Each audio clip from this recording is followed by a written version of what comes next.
Dios les bendiga, Dios les guarde, Dios sea con cada uno de ustedes en esta ocasión. Dios me permite este privilegio de comunicarles la palabra de Dios. Así que vamos a compartir ahora este tema que está basado en el libro de Isaías, capítulo 7, el versículo 14, y que, lleva como título, Dios está con nosotros. Bien, vamos a leer allí en Isaías, capítulo 7, versículo 14, y encontramos que dice: por tanto, el Señor mismo te dará señal. He aquí que la Virgen concebirá y dará a luz un hijo, y llamará su nombre Emmanuel.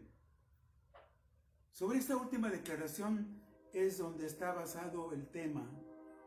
Y llamará su nombre Emmanuel.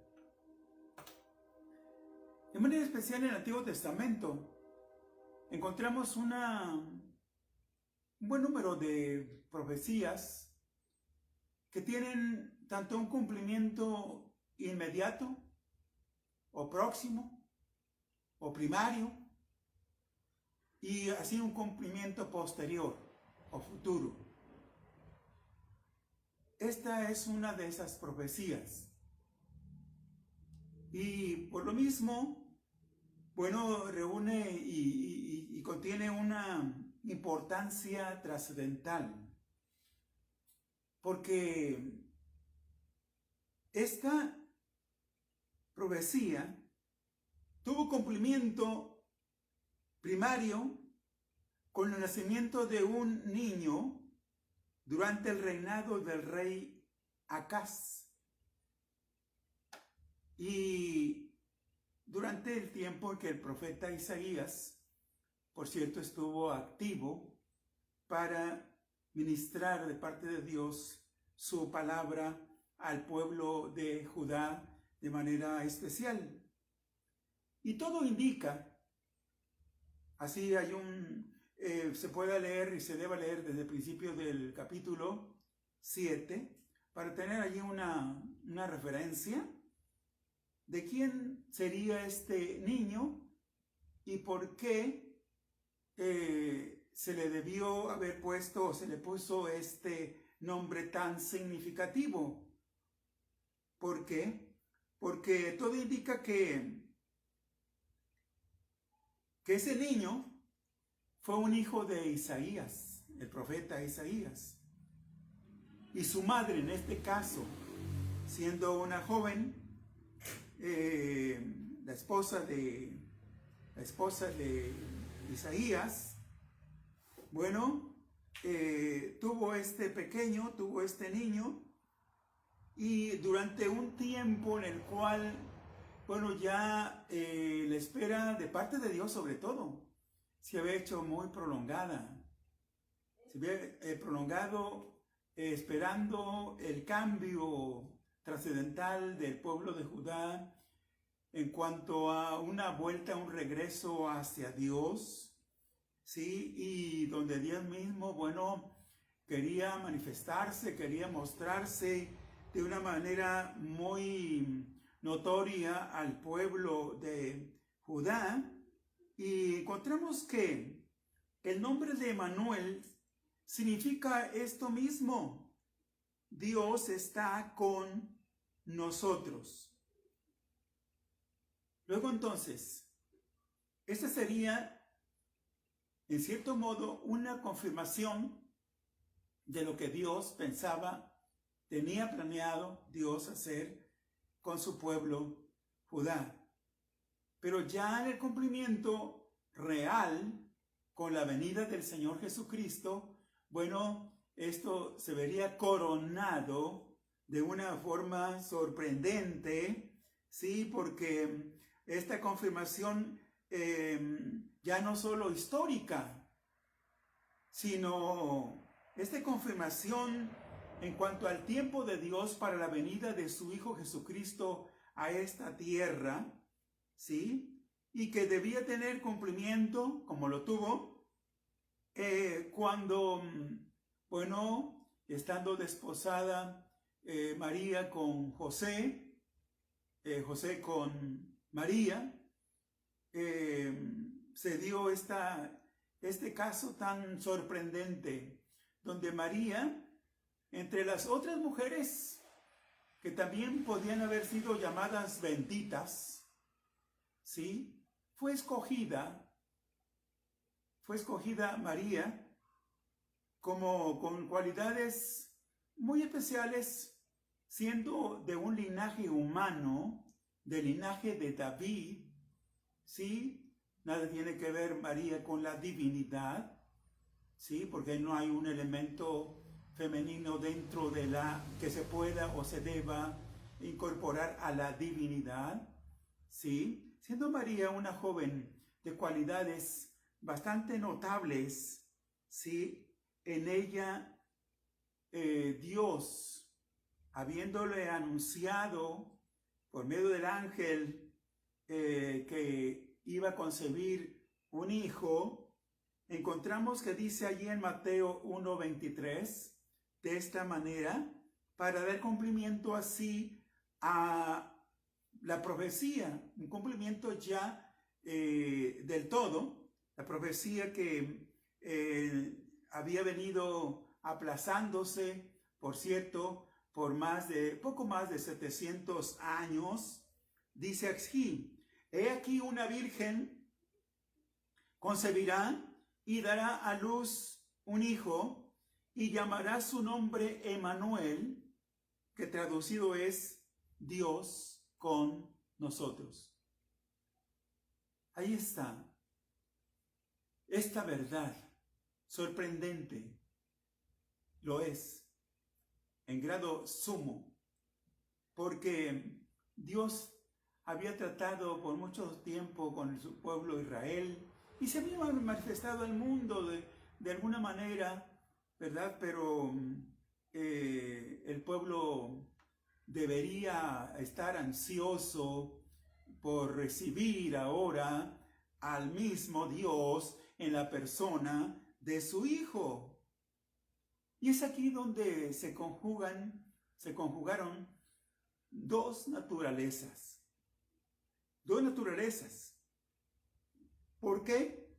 Porque un poco más adelante, en este mismo libro, en el capítulo 9, en el versículo 6, dice el profeta Isaías así: porque un niño nos es nacido, hijo nos es dado. Y continúa todavía el versículo para señalar algunas cosas sorprendentes que debían ser llevadas a cabo por nuestro Señor Jesucristo. Pero decía, en Cristo hay dos naturalezas. Así es como debe verse, así es como debe entenderse para despejar cualquier asunto y cualquier cuestionamiento, aunque mucho es aceptado por la fe o debe ser aceptado por fe, esto de las dos naturalezas en la persona de Jesús. Cuando dice, ¿por qué un niño nos es nacido? Está haciendo alusión directa a la humanidad, el aspecto humano. El Señor se humanó, se encarnó, tomó forma o figura humana, naturaleza humana. Sí, adoptó un cuerpo. Eso dice por ahí el autor de los Hebreos. Sí, para llegar a ser semejante, no igual, pero semejante a nosotros. Y cuando dice este mismo versículo, estamos en Isaías 9:6, un hijo nos es dado. Esto señala su procedencia. Salió del Padre. Sí, el Hijo de Dios. Esto señala y habla de su deidad. El Señor como parte de la deidad. Creyendo, pues, siendo creyentes trinos o triunos, esto es, aceptando por hecho que la revelación de la palabra del Señor pone de manifiesto que está el Padre, el Hijo y el Espíritu Santo, ¿sí? Por cuanto hay un registro y una evidencia, una labor, un trabajo bastante notable de estas tres divinas personas, el Antiguo Testamento más el Padre, con algunas manifestaciones del ángel de Jehová, que vendría siendo o es el Señor Jesús, y también pues el Espíritu Santo, que desde los antediluvianos, por ahí en el capítulo 6, ya se dice que tenía algún trato con la humanidad. Entonces, bien, entonces, ahí está. Dos naturalezas, la humana y la divina, o para marcarlo en un orden más adecuado, la divina y la humana. Su estado glorificado desde la eternidad y su estado humillado, que terminó, por cierto, ¿sí? Cuando él fue clavado allá en la cruz del Calvario y resucitó de entre los muertos. Allí, cuando él resucitó, ya resucitó con un cuerpo glorificado, diría, ¿sí? Pero aquí otra vez hacemos notar que su naturaleza divina se describe allí mismo en este libro de Isaías 9:6, un poco más adelante leyendo, dice: porque se llamará su nombre admirable. ¿Qué quiere decir? Nombre admirable, que admira o debe ser admirado, que sorprende, sí, por su persona y por sus obras. Recordemos que el Señor Jesucristo es co-creador directo. Por Él y para Él fueron hechas todas las cosas que existen, ¿sí? Y ahí vemos, ¿verdad?, su deidad. Así que sería llamado admirable. ¿Pero qué más? Consejero, dice la palabra, del todo sabio. Por eso es que si el mundo, la humanidad no encuentra, o alguna persona en particular, no encuentra las respuestas que quiere a sus preguntas, a sus inquietudes, debe acudir a Jesucristo. Sí, Él es del todo sabio. No hay cosa que Él no sepa o entienda o conozca. Él nos conoce de manera perfecta. Pero también es llamado Dios fuerte, el todopoderoso. Y recordemos que si esto nos quedáramos con que es un atributo neta y exclusivamente de Dios, el Padre, pues no acertaríamos del todo. También el Hijo es omnipotente e invencible, vencedor, victorioso, por cierto, ¿sí?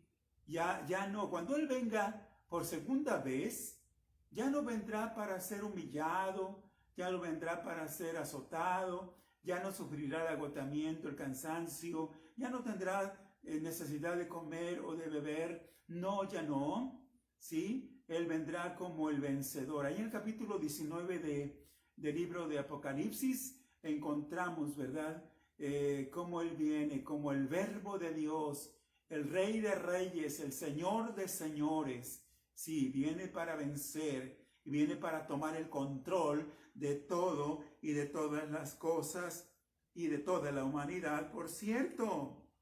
Pero está también llamado Padre Eterno. Padre Eterno, el que habita y posee la eternidad. Él es desde siempre, hay que señalarlo. hay que creerlo, hay que aceptarlo, es desde siempre. Él no se originó, Él no comenzó su existencia al nacer del vientre de María. No, por cierto. No, Él ya era, y lo vamos a corroborar un poco más adelante.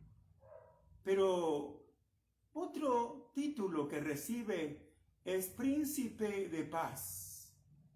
Príncipe de Paz. ¿Cuánta necesidad? Y lo sabemos, por demás lo sabemos. El mundo ha tenido y tiene necesidad de paz. Naciones entran en conflicto, se sosiegan, se tranquilizan, parece que toman acuerdos, ¿verdad? Cesan momentáneamente los conflictos, los enfrentamientos, y luego otra vez, otras naciones se levantan con el mismo fin, sí, siempre de ganar o de conquistar, suponiéndose cada uno o cada una de estas naciones que tiene la razón y que combate precisamente defendiendo sus razones, sus derechos, pero Él es llamado Príncipe de Paz. El Señor Jesús recibe este título, Príncipe de Paz. Y lo que no ha sido posible, porque no ha sido posible ni lo será, las negociaciones internacionales hacen sus esfuerzos, los pueblos, los gobiernos, los estadistas hacen sus mejores esfuerzos porque se logre la paz, finalmente una paz duradera, pero no se consigue. No, pero cuando venga el Señor, Él lo va a lograr, ¿sí? Él establecerá una paz singular, duradera como nunca la ha habido y la humanidad no ha conocido. Bien, pasándonos al libro de Zacarías, que es el penúltimo libro del Antiguo Testamento, Zacarías 9:9, ahí se contrastan, porque conviene extender un poquito más esta explicación de las dos naturalezas de Cristo, la divina y la humana, ¿sí? Ahí se contrastan sus dos naturalezas. Dice este versículo: alégrate mucho, hija de Sión, da voces de júbilo, hija de Jerusalén. He aquí, tu rey vendrá a ti. Esto marca para un tiempo futuro, ¿sí? Y va a ocurrir, se va a cumplir esta palabra. Dice, bueno, esta primera parte, como rey, ¿sí? Vendrá a ti. Pero aquí está incluido en este versículo su estado humillado, su condición humana. Cuando el profeta tiene mucho cuidado en señalar esto mismo de parte de Dios.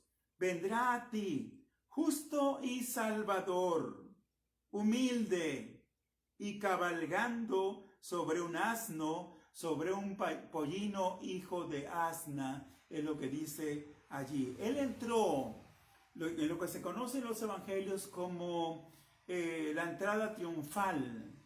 Él entró a Jerusalén precisamente montado en un asno, sí, ahí, para dar cumplimiento fiel a la palabra de Dios, a lo que ya estaba dicho por el profeta acerca de lo que hemos leído. Así entró, sencillo, humilde, sí, sometido en mucho a las disposiciones de los gobiernos entonces, y del todo, por supuesto, a la voluntad de su Padre, porque para eso Él vino, a cumplir y hacer la voluntad del Padre Celestial.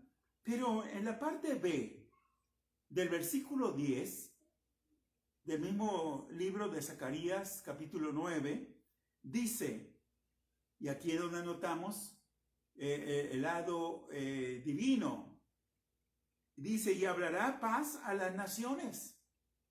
No ha habido estadista, no lo hay, que logrará, no voy a decir tanto así una negociación, ¿verdad?, con los pueblos, con los gobiernos, pero sí, dice, y habrá paz a las naciones, y su señorío será de mar a mar, allí enmarcando dentro de la geografía bíblica, diría, de mar a mar, mar Mediterráneo, mar Muerto, ¿sí? Y desde el río, puede ser el río Jordán, pero luego se extiende, dice, hasta los fines de la tierra.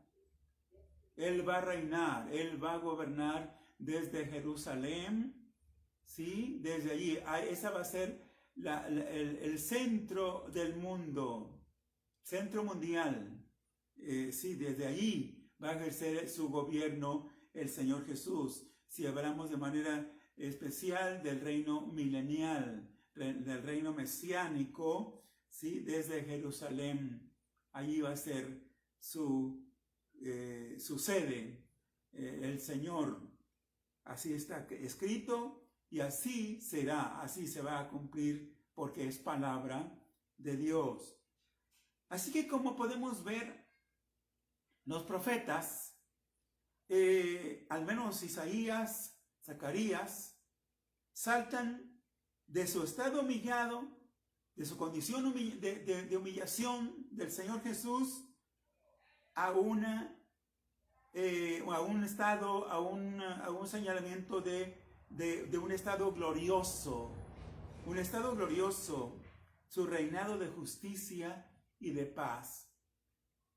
Si Él fuera netamente humano, falible, limitado, finito, débil, frágil, como somos todos los seres humanos, ¿sí? No lograría eso jamás.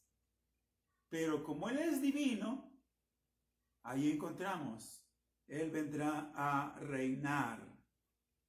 Otra cosa que notamos claramente es que Él es el unigénito Dios. El unigénito Dios. Él es Dios. En la Reina y Valera que tenemos, que usamos muchos cristianos, en Reina y Valera de 1960, allí en el Evangelio de Juan, capítulo 1, versículo 18, dice: a Dios nadie le vio jamás. El unigénito Hijo, así dice en esta versión, el unigénito Hijo que está en el seno del Padre, Él le ha dado a conocer. Aquí dice unigénito Hijo. Pero en algunos manuscritos antiguos se lee no unigénito Hijo, sino se lee unigénito Dios.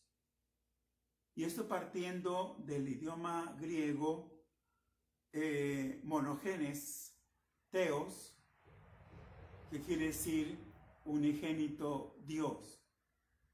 Y esto se acopla, esto se hace más a modo, de manera perfecta, esto corresponde con lo que está señalado en el Evangelio de Juan, ¿sí?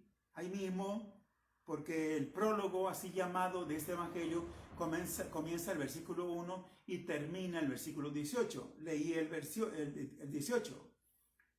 Pero versículos 1 y 2, capítulo 1 de Juan, encontramos que dice: en el principio era el Verbo, y el Verbo era con Dios.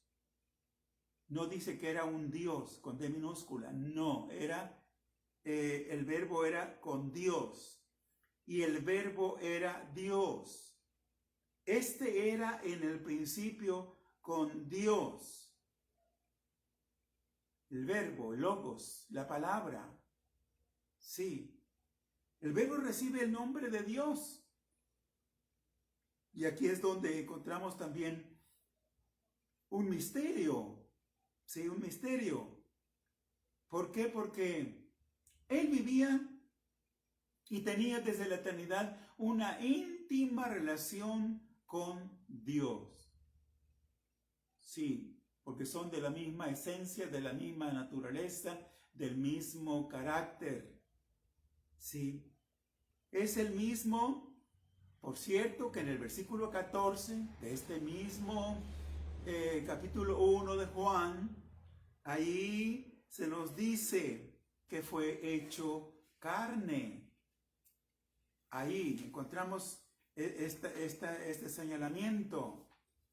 Y dice que la palabra y aquel verbo, o sea, el mismo que se menciona en el versículo 1 del capítulo 1, el mismo, aquí en el 14 dice, y aquel verbo fue hecho carne y habitó entre nosotros y vimos su gloria, gloria como del unigénito del Padre, lleno de gracia y de verdad.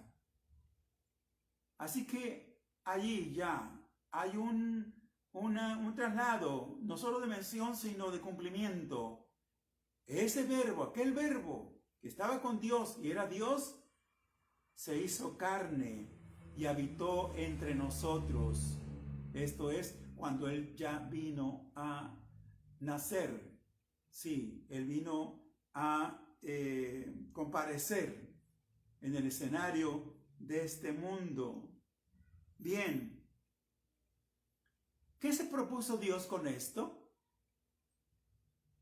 Porque al Padre dice la palabra que a nadie le ha visto jamás. Ha habido teofanías o cristofanías también, pero con respecto a Dios, el Padre, Él no se manifiesta como tal, ni se presenta como tal. Por ahí hay algún señalamiento en el caso de Moisés, que dice que al paso así vio las espaldas de Dios, algo así, pero está escrito que a Dios nadie le ha visto jamás. Pues fue el Señor Jesús el que viniendo del cielo a la tierra y al humanarse, Él le dio a conocer. Se produjo, tuvo lugar ese acercamiento sin igual y maravilloso. Así que con su persona, el Señor Jesús nos dio a conocer o nos da a conocer al Padre. Se lo dijo el Señor ahí en el capítulo 14 de Juan a Felipe. Tanto tiempo, muéstranos al Padre, le dijo Felipe. Muéstranos al Padre y nos basta. Le dijo el Señor, tanto tiempo que he estado con ustedes, Felipe, y no me has conocido.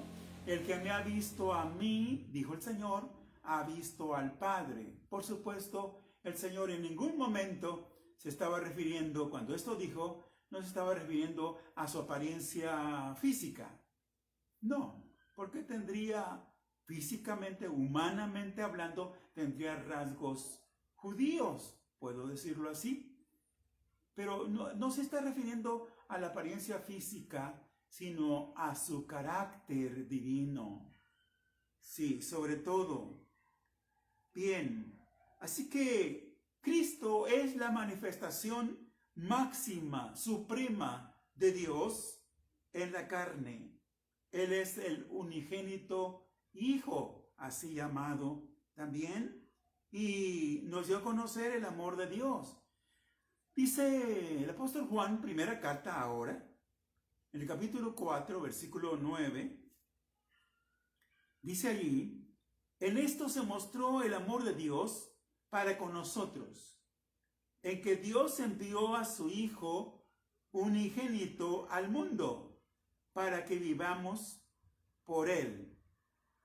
Así que, ¿quién conocía el amor de Dios? O para conocer el amor de Dios, hay que conocer a Jesucristo. Porque de tal manera amó Dios al mundo, que dio a su Hijo unigénito. Dice el apóstol, para que todo aquel que en Él cree no se pierda, mas tenga la vida eterna. Así que el gran amor de Dios, el maravilloso amor de Dios se manifestó y es manifestado en la persona de su Hijo Jesucristo.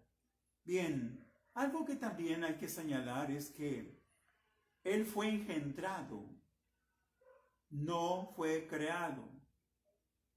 De ahí que está una frase hecha que dice que Cristo es Hijo unigénito de Dios, pero Hijo primogénito de María. Así es. Esto es verdad. Tiene base y asentamiento bíblico. Él es Hijo primogénito de María e Hijo unigénito de Dios. Y bueno, al decir esto, que Él fue engendrado, no fue creado. Miren, se tuvo que celebrar uno de los concilios importantes de la iglesia, por allá en el 325, en los tiempos del emperador Constantino, sí, el credo niceno, así conocido, el credo niceno. Y en su primera parte, hasta transcribí la primera parte de este credo, porque hace un señalamiento bastante importante, porque los primeros cristianos por ahí, algunos, no todos, discutían si el Señor haya sido engendrado o creado. Y por allí esa herejía, ¿verdad? Como que estaba cobrando fuerza en el medio cristiano y tuvo que resolverse, tuvo que disiparse esta duda y quedó asentado, ¿sí?, en el credo niceno de esta manera. Voy a leer solo una parte. Creemos en un solo Dios, Padre Todopoderoso, Creador del cielo y de la tierra, de todo lo visible y lo invisible. Creemos en un solo Señor, Jesucristo, Hijo único de Dios, nacido del Padre antes de todos los siglos, es decir, desde la eternidad. Dios de Dios, luz de luz, Dios verdadero de Dios verdadero, engendrado, aquí está el señalamiento de manera especial, engendrado, no creado, de la misma naturaleza que el Padre. Y por supuesto continúa todavía este credo niceno, pero hasta ahí creo que es suficiente. Está señalado, quedó establecido desde entonces, ya bien definido diría, desde el 325 después de Cristo, ¿sí? Algo que para muchos cristianos era necesario disipar por ahí esa duda, ¿verdad?, que podía haber estado asaltando sus mentes y sus corazones. Bien, y debo decir que en esto se basa la unión hipostática, ¿sí?, en la unión de estas dos naturalezas, la divina y la humana. Es un misterio, sí, pero donde termina nuestra razón comienza a accionarse la fe. Ahí está, esa unión hipostática. Dos naturalezas en un solo hombre. ¿Cómo es eso? Solo en la persona de Jesús se cumple eso. Él es completamente Dios y completamente hombre, para cumplir, como cumplió el Señor y está cumpliendo todavía, sus propósitos de mediación y de reconciliación para toda la humanidad y especialmente para los que creen. Él es el único que podrá cargar con todos nuestros pecados, con todas nuestras transgresiones, ¿sí? Él es el único. Lo hizo allá en la cruz del Calvario. Él llevó nuestras culpas, Él llevó nuestras maldades.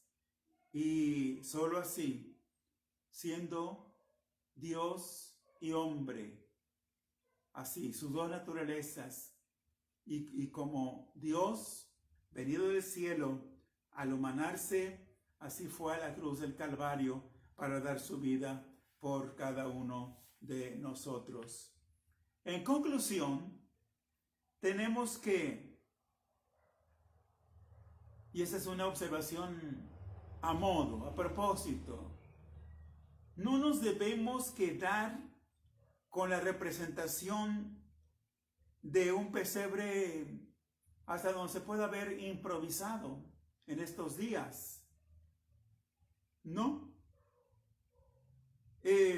Contemplando allí una figura inerte, dependiente, frágil, ya sea que sea un muñequito o un niño, digo niño, sí, ya decía, no hay elemento femenino en la divinidad, en la deidad, no hay ningún elemento femenino allí, no hay cómo incorporarlo, porque la divinidad es desde la eternidad, sí.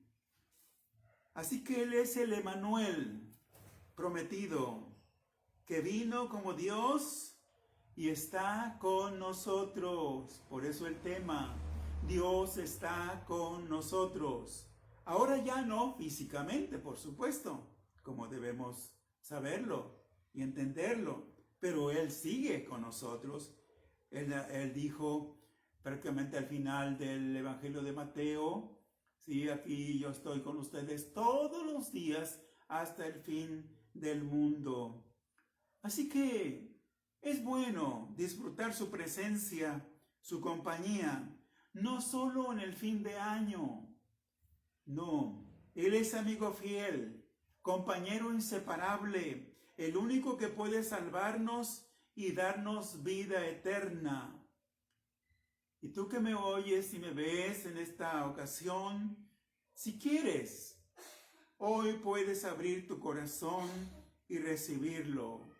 Esta es tu oportunidad, posiblemente tu gran oportunidad, por no decir que la última oportunidad.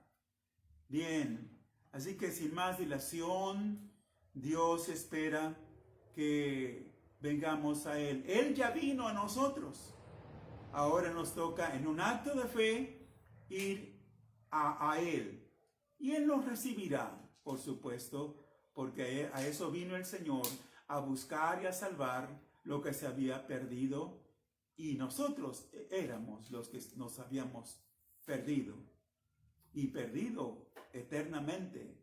De no haber sido por el Señor, no hubiera ninguna esperanza para ninguno de nosotros. Espero que esta reflexión, espero que esta meditación sea útil y provechosa para cada uno de nosotros y que Dios siga obrando en cada corazón por medio de su Santo Espíritu. Es mi deseo y es mi oración. Amén y amén.